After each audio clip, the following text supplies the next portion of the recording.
Ladies and gentlemen, this is the Dental Up Podcast, brought to you by Keating Dental Arts, a full-service, award-winning dental laboratory. Each week, you'll learn tips and techniques from real-world dentists, bringing you in-depth interviews, motivating stories, current events, and sports. Here's your host, Sean Keating. Hey everyone, Sean here. Welcome to another episode of the Dental Up Podcast. Our guest this week is a graduate from Loma Linda University School of Dentistry. He prides himself in adapting to new advances in both technique and technology, staying current with today's optimal dental care procedures. Currently practicing from Paradise, California, please welcome Dr. Timothy Elloway, DDS. How's it going, Dr. Elloway? I'm a blessed guy, Sean. Yes, you are. Yeah. Oh, man. It used to be Paradise. It isn't anymore, probably. Oh, that's just such a trip. For all you people that don't know, you should know, one of the worst fires in the history of the United States is right up in Northern California from us, where Dr. Elloway lives and his dental practice is. And, man, we've been in touch since it went off last week. And, dude, thank God you're here, and your wife and your family, you guys made it out. Tell me a little bit about what went on in your last week here. I mean, just amazing footage we see in the news and on the papers and the whole thing about Paradise and the history of it. But what a devastation that has hit you guys. And, I mean, over 1,000 people are still missing. And I know you and your wife just traveled down to be with some relatives down in Long Beach here. And I know we've had you at the lab numerous times, different seminars here, and it's just great to see you, but it's greater to see you alive and everything else, as so many people have lost their lives and so many are unaccounted for. But tell me a little bit about what went on, and tell me about your practice, if you could. About the practice, I have a small rural practice, 4 operatories, very small staff, and decided to do the country life instead of the city life. Lived down here in the Southland and wanted a little slower pace. Been up there since 1989, basically starting my 30th year in 2019. The day the fire happened, I was in a Rotary board meeting in the morning, and about midway through the meeting, my wife started sending me pictures off our back deck. The fire had started. It was about 6-8 miles from town, and as soon as I knew it was starting, I went down to my office and I told my staff to evacuate. Fortunately, everything I do is on the cloud. We're chartless. So they said, "What do we do?" I said, "Take pictures of my diplomas and get out of Dodge." I told the first patient who was ready for his endo, he was going to have the good fortune of not getting that tooth worked on today. And then I told my wife to go home. And I said, if we lose cell service, I'll meet you at a given location called Butte Meadows, north of our town, evacuating the correct way out of the fire, where the fire was going away from instead of to, we went north. At that point, we started to pack a few of the most precious mementos, photos, wedding albums, that sort of thing. Went through and did a video inventory of our house and our guest house, and prepared to flee. And we knew that at a certain point, we'd been through numerous fires and evacuations before, but I knew this one was really coming. We've got some pictures of our house with the smoke and flames coming behind that you would not believe. Oh, I bet. And so we evacuated. Fortunately, I have a cabin that's totally off-grid in the High Sierra. That's where we ran to. And how many miles is that from town, probably? It's probably about 70, 80 miles, a long way. We had to take a tortuous route to get there, but by the time we got there, and the power was all out up the canyon, so we couldn't purchase gas. And we invited our next-door neighbors to escape with us. We told them, if you can go down to Chico, great, but you have an open door at our cabin, and they came with us and spent a couple days. Unfortunately, their house didn't make it. Yeah. Well, not a lot of them didn't, and I can see even with the pictures you sent me with your office, your office actually made it, but everything around it burnt. I mean, Yeah. it seemed like there was a business 15 feet away from you that completely got gutted. And the whole block is pretty much that same way. Yeah. You were telling me something about you're seeing a neighbor or someone seen someone they were leaving and their car got engulfed. I mean, That was my front office gal called her dad, and as he was evacuating, he saw the neighbor's car get engulfed, and the neighbors didn't make it. Oh, man. That is just so nuts. I mean, I'm reading, too, where I read today. I mean, it's in the paper every day here, and I read like 3 different papers. I read the Times, the Register, and Wall Street Journal, and it's covered in them all. I mean, between the fire you guys had, then there's one up in Malibu. I think one's called a campfire, one's another one. I'm not sure of the name, but it's just something with the one in Paradise.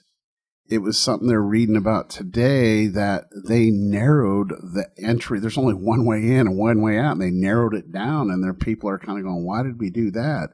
Is there something behind that? Or tell me a little bit about that, what they're talking about on the narrowing. And well, the town had a road that was pretty beat up, and they had a high incidence of pedestrian car incidents in town. Okay. So they're trying to look for a way to create an environment that would slow the traffic, and they created angle parking and added bulb outs for handicap crossing to make the sidewalks all ADA compliant. Okay. And that was a good thing, they thought.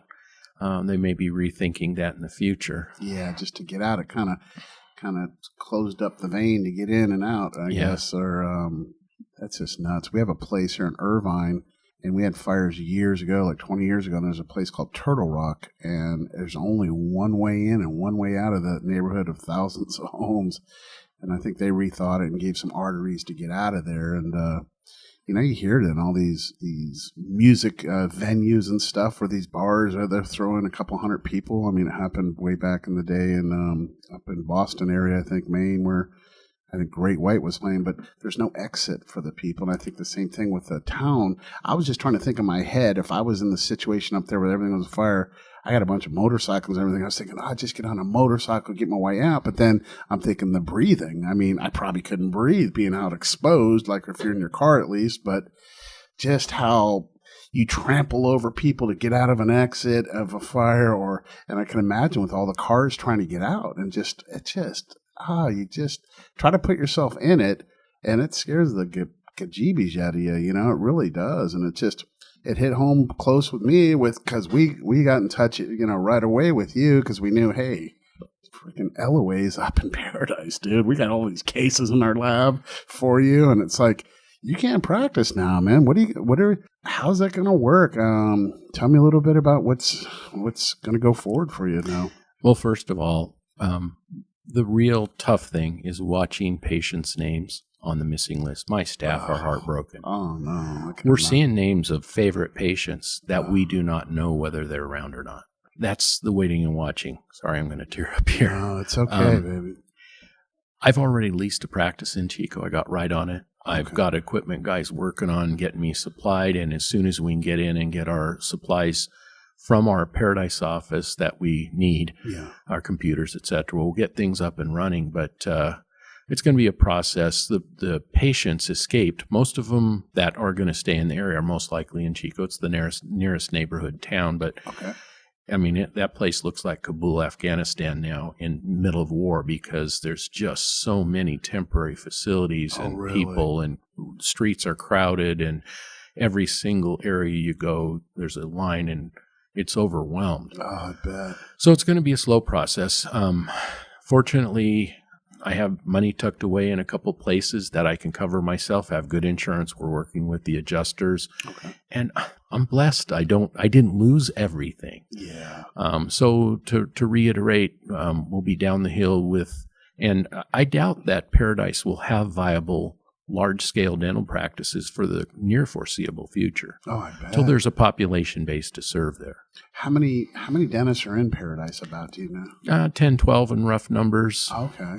2 or 3 of us had practices that survived. I see the few practices and the few buildings that survive, but all the people, I mean, how's that going to work with all? It's just tough. How many people is the population in Paradise? 25,000 in town, and then up the town, the neighboring town of Magalia, which is a sister town, is 15,000. Okay. But the whole ridge is around 50,000. That's quite a bit. Outlying areas, yeah. To have it all, that's just unbelievable. How far is Chico down the hill from you guys? It's 9 miles from my practice location. Okay. I'm at the bottom of town on the arterial there. Okay. And so, it's not that big of a move in terms of geography.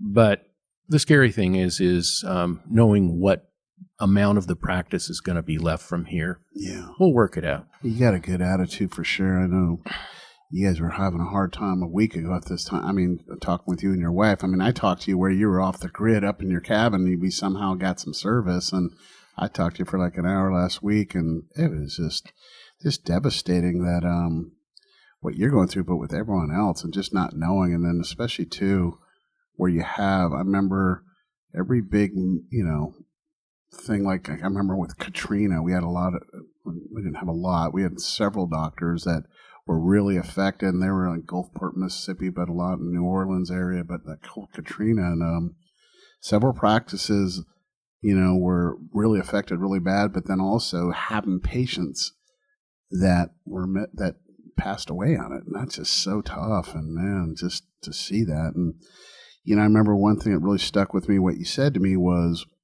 we're just hoping that some of these people were kind of going, maybe on vacation or going out of town. They didn't really tell anybody, or for all the people who are missing, there's a hope that some people went and didn't tell people that, we're leaving and this and that. And that's the kind of bit of hope that you have. There's still some hope left that maybe that happened. And I could see that. I would stick with that for a while. If it's a loved one, you're not sure. I don't know. It's just tough, but, well, man, thoughts and prayers with you guys. So whatever we can do as a lab to help you, that's a given, man. We'll do whatever on your lab work and whatever you need. And you need to pay us in a couple of years till you get your stuff going. Just let me know, and we'll help in any way. But there's just so much more to life than the stuff we worry about day to day. It can change in just an instant, and it's just stay positive somehow. Stay positive, and it's good to have you down here. What so where are you at now? You in Long Beach? You say, is that your brother's house or your brother-in-law? Sister-in-law and brother-in-law. Okay. Yeah. We had planned flights down for Thanksgiving as it was. We already were planning on being here, and we also had my wife's brother, who practices in Saipan, is meeting us here and planned to. We were having family Thanksgiving, what's left of us. Okay. And he evacuated from Saipan, that U.S. possession that had a typhoon. And so we're swapping stories of who bested who in wasn't their that recently? About a month ago. About a month ago, they had some big typhoon. The worst that's ever hit a U.S. territory, the highest category. Whoa. Yeah, so I'm a blessed guy. That's the bottom line. I'm a lucky guy to have wonderful staff, great patients. Just because the location isn't accessible or whatever, and unbelievable, the patients calling me, my colleagues, I had an ex-front desk person that I let go and fired, calls me from Virginia and checks on and had a big apology of what she had done to deserve being let go. But people from all over checking in and offering me, here, take my motor home. I've had multiple employment offers, come associate with me, help me out.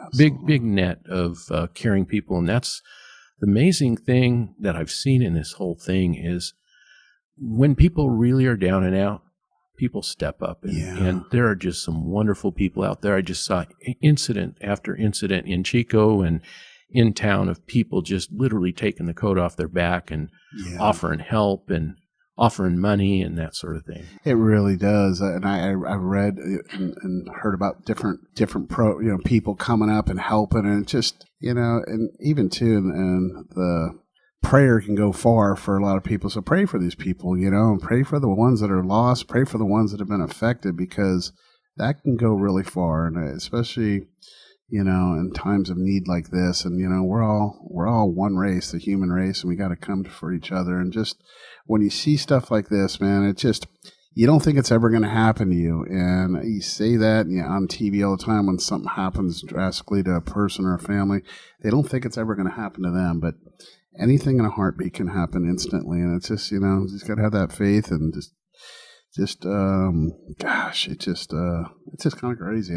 It's so good to see you. And I just know how hard it was for you when it was going down and all the other people. But I'm so thankful to see you here healthy and just, this too shall pass. And, we're here to help you any way we can. Gosh,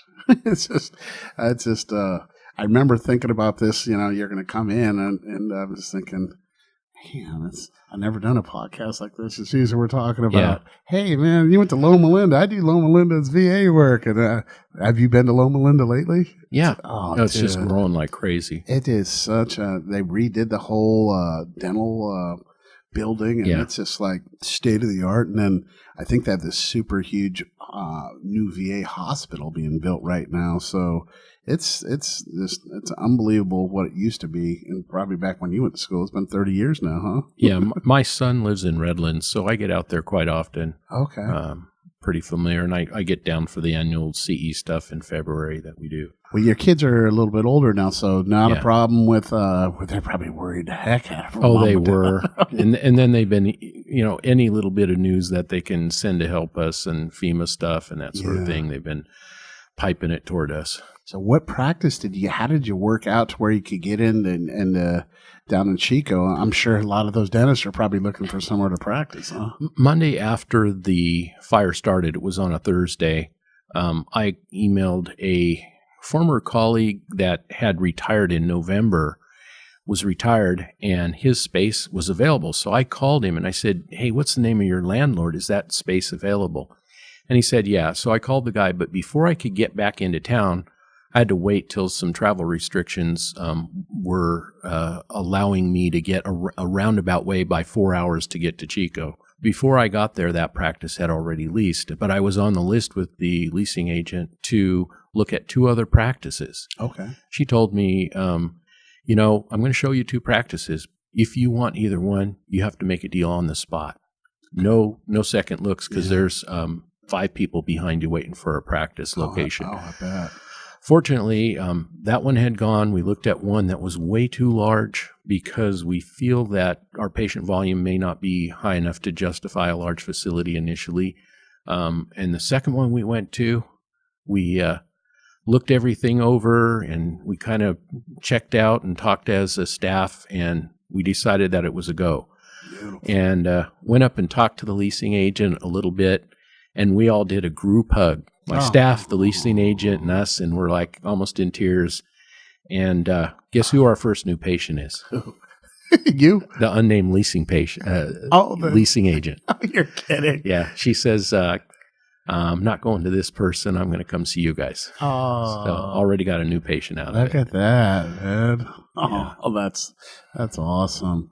Well, that's neat how that worked together pretty quickly. And it's just, unbelievable. Yep. Painters are coming in on December 1st, and we're going to rehab. It's a little tired, so we're going to rehab the thing, get it nice, crisp, and clean. And as soon as we can get our equipment moving down, got a great equipment guy down here in Irvine that I'm going to talk to in Fountain Valley, actually, and he's going to do some install and probably fill me in with some other equipment temporarily. Oh, the practice had X-ray heads were intact, overhead lights, 1 chair, and sterilization units and assisting units. So no kidding. Pretty easy infill. Just get some chairs in and get our equipment in and chemiclave and all that and get going. Well, you can go into my op here and old Hornbrook's op. You've been there and seen over the shoulder. Yeah. Take whatever you need, man. Seriously, we don't have anything coming up for a few months, but if you see something you like, hand pieces or whatever, go and check it out. I'm serious. We'll you see. Never know, man. Yeah. Whatever can help you out, man. So I just for sure. Well, I sure appreciate your support in this. One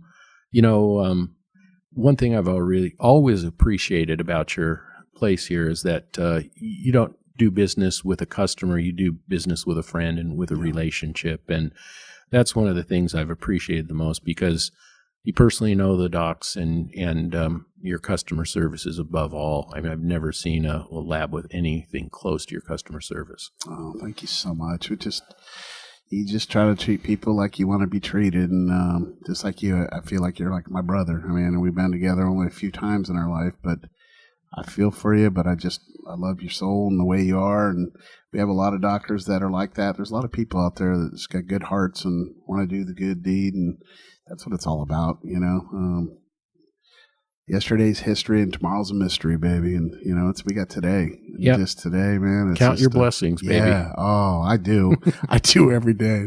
Especially after talking to you, man. It's like, yeah, you sit there and you truly count your blessings and just, I'm very thankful. I'm thankful for you coming on in here and, you know, whatever we can do and to help you out, to help with your situation here. We're here for you for sure. And, we'll do another podcast after you get going. We'll talk about your whole history and all the stuff, and we'll just talk a bunch of dental. We'll talk sports. We'll talk about, you know, I know you love to fish. Your brother's got a Bertram like I got, and your brother-in-law, and I can't believe how much you fish like you do. And heck, we got the boat ready for you. You're here for a few weeks, so if you want to get out, I've got my crew out, and we'll get you out there on the water for sure. It's a little cold out there, but yeah, there's some bottom fish, you know, some picachios and some, who knows what's out there. I know there's a lot of fish, but it's just you got to get out there and get on it. Yeah, we saw sea bass down there a couple weeks ago. Oh, you're kidding.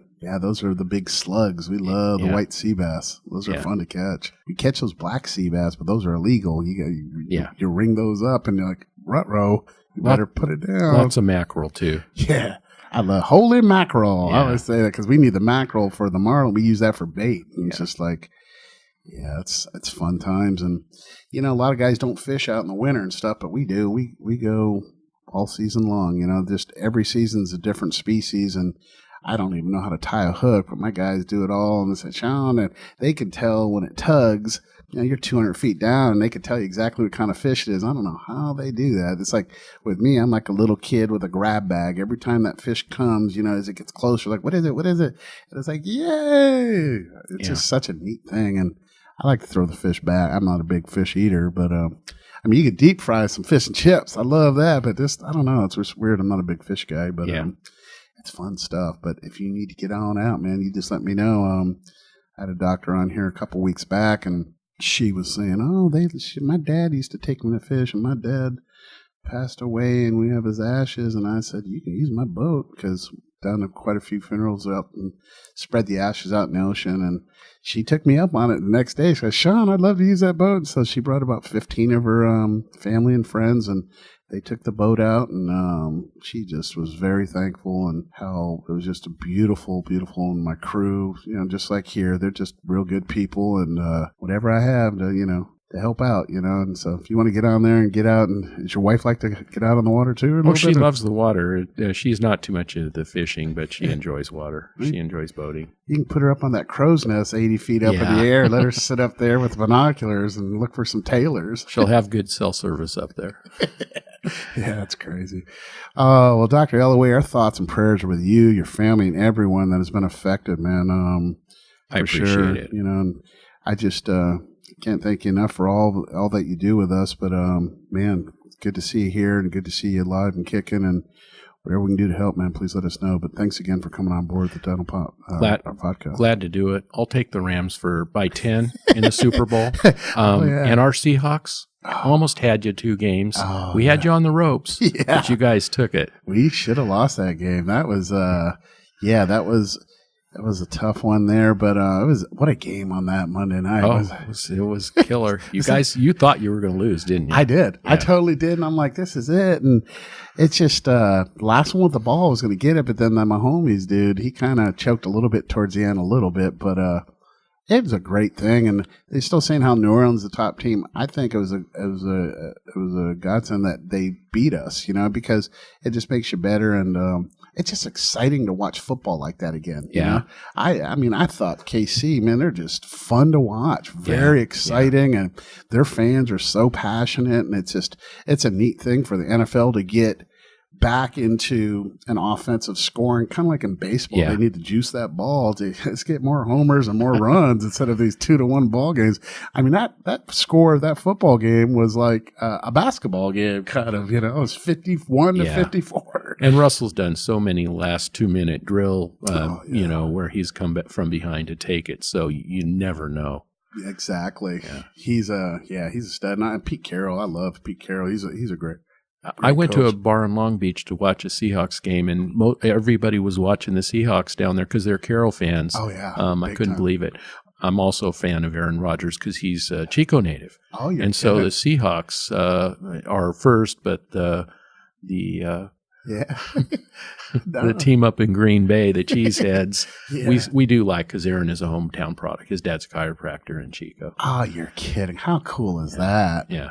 I had an old our trainer. He went to Chico, and he's just the nicest guy. And I just remember him part of my life, 4 years in high school. And he was the big guy in Chico back in the day. That was back in the 70s. Was that Rigsby?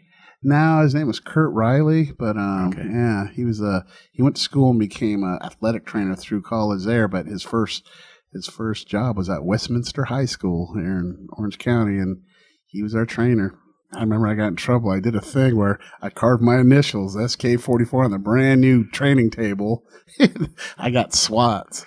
I did a little video. It's kind of stupid. I did an animation. We should put that out, David, my little producer. We should put that out. It's kind of it was like a little skit, not a skit. It was part of a podcast I did way back. And I talked about this, trainer and on the board. And I actually got SWATs from the athletic trainer, athletic director, Coach Davis. And I put padding in my shorts and stuff, like little towels and stuff. And I put my bun huggers around it. It's kind of had like a bigger bum than usual. And I think he kind of knew it because the first one, I'm like, oh. And he kind of knew that I was kind of faking a little bit. So then he did it again, and he went over to the edge a little bit. So it kind of got the edge of my butt cheek and my thigh. And I felt that. I screamed like a little girl. It's like, ah!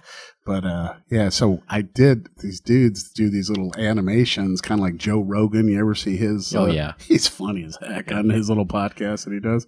But he did an animation once. I said, hey, so my guys got these animation guys, and they did it. And I don't know, it's like, after I did it, I goes, not as funny as I thought it was, but I said, well, we should do it. I mean, we should put it out there just for shits and giggles, right? I hope you weren't in tights.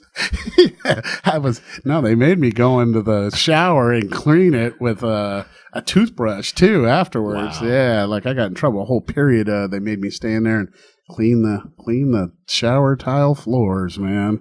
You can't do that stuff nowadays. Buck ass naked out there. No, I think I had my whatever. Okay, I'll shut up.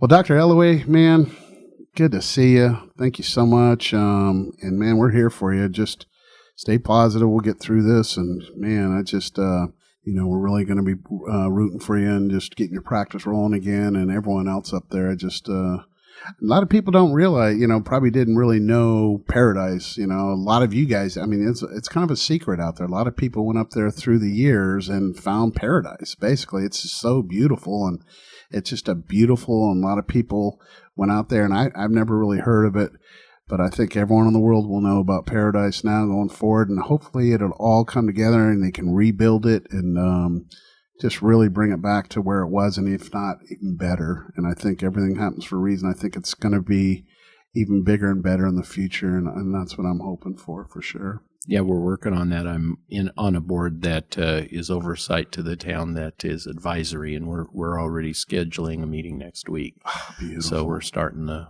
process of envisioning what the next steps are. Absolutely. No, that's awesome. You should get you running for mayor. I'll back your mayor run, and we'll be that silent partner.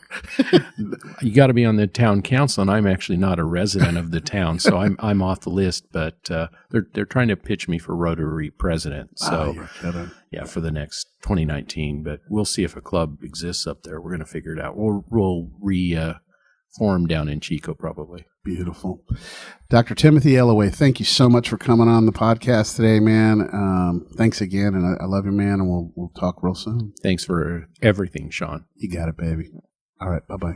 Thanks for joining us on the Dental Up Podcast Show this week. Make sure to follow us on Facebook, Instagram, and Twitter, or search the Dental Up Podcast on iTunes for our weekly feed. Don't forget to visit KeatingDentalArts.com/promo for exclusive offers. Keating Dental Arts is a full-service dental laboratory, and we're nationwide. We'd love for you to send us a case so we can show you the Keating difference. If you dig what you heard, please leave a review on iTunes, and we'll be back next week.